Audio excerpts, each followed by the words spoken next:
Tanggalin na ba agad? Lagi ka bang strict at focus sa numbers ng business mo? Ganyan din ako noon. I remember I had a staff and let's just call her Maria. Si Maria ay isa sa pinaka-reliable kong staff pero bigla na lang siyang naging late at parang wala sa sarili. Yung dating productivity niya bumaba. Dati, ang approach ko, 3 strikes and you're out. Hindi naman kasi pwedeng maapektuhan ng business dahil sa mga personal problems nila, di ba? Pero one day, nag-decide akong kausapin si Maria ng maayos. Hindi para pagalitan, pero para tanungin, okay ka lang ba? May problema ka ba? At doon ko nalaman na single mom pala siya at nagkasakit ang anak niya. So hirap na hirap siyang i-balance ang pagiging nanay at employee. Imbis na tanggalin siya, binigyan ko siya ng flexible schedule. At alam mo kung anong nangyari? She improved. Ang lesson is, lead with empathy. Kapag ramdam ng tao na valued siya, hindi lang bilang worker, kundi bilang tao, iba ang balik sa'yo.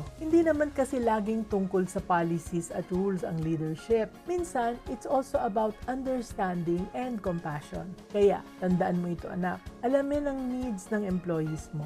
Kapag empathetic ka, tumataas ang loyalty, tumataas ang moral, at ultimately, tumataas din ang productivity at success ng business mo.